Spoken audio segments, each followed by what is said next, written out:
Hello, my name is Bethany Cliffe and I'm a PhD student in the Department for Health at the University of Bath.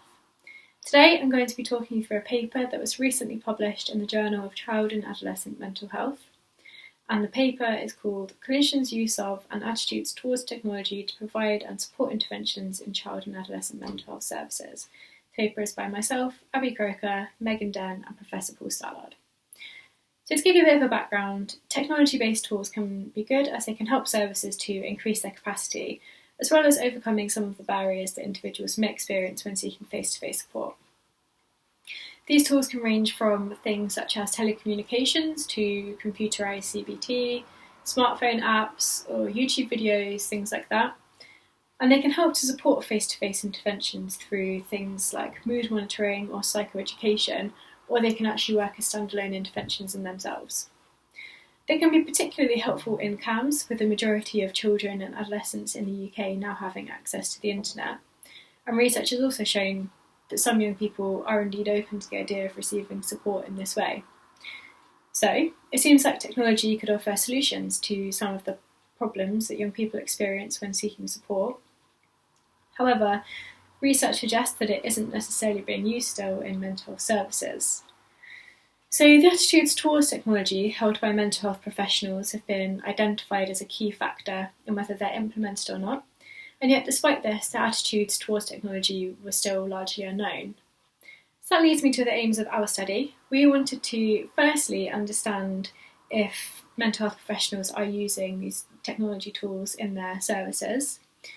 We wanted to understand what their attitudes towards technology were, and lastly, we wanted to understand what factors were influencing their attitudes. So to find this out, we developed an online questionnaire, and we invited all 320 clinical members of staff in Oxford Health NHS Trust CAMHS to participate. We had 154 people beginning the survey, so roughly a 50% response rate, and of those, 120 went on to actually complete it. We had participants from a range of professions, including social workers, support workers, psychiatrists, nurses, psychologists, etc. And we found out that they were using technology to a limited extent. So they were using things most commonly, such as websites, helplines, smartphone apps, and online support services, all of which are more older technologies. We also asked them to rate their competence at using technology on a scale of 1 to 10, and the mean response was 6.2 out of 10. Similarly, we asked them to rate how helpful they perceive technology to be in their practice on a scale of 1 to 10, and the mean response was 6.7. So roughly quite helpful and quite competent. In terms of attitudes towards technology, the majority indicated that they did not know what is available to use, and just under half said that they did not feel skilled or confident using technology. This last point was sort of demonstrated when participants were rating whether technology is private and secure, safe and reliable, with around half indicating that they neither agreed nor disagreed with this statement, suggesting an element of uncertainty there.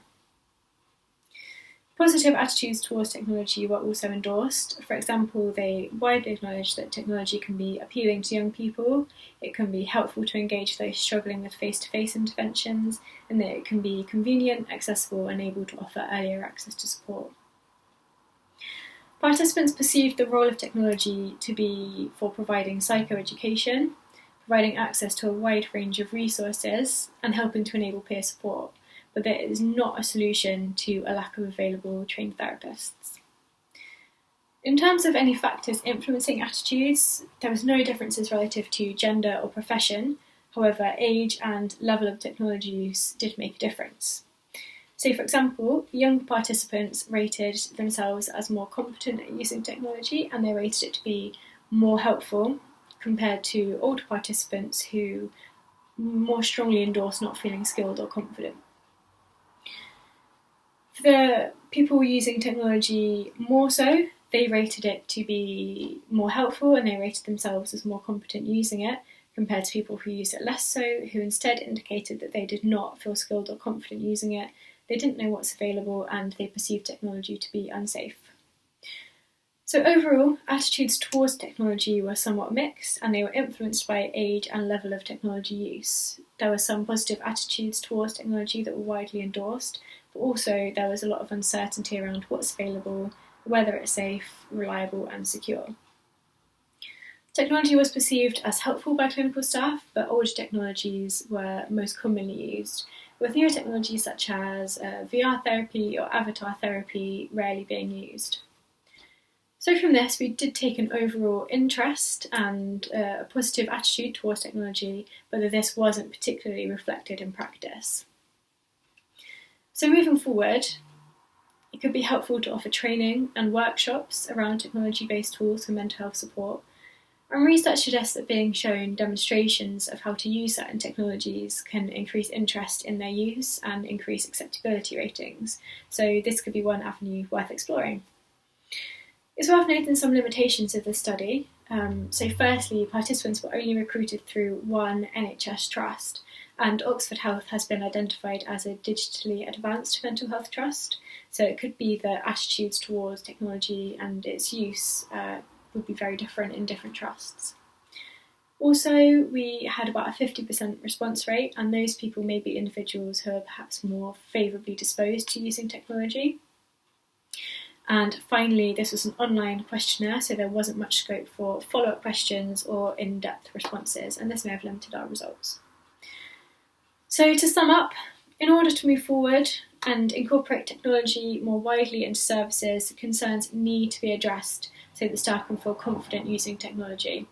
And this may open up service capacity and hopefully reach more young people who are in need of support for their mental health. Thank you so much for listening to this video abstract. If you would like to find out more about this study, please feel free to read the full paper on the Journal of Child and Adolescent Mental Health website. Thank you.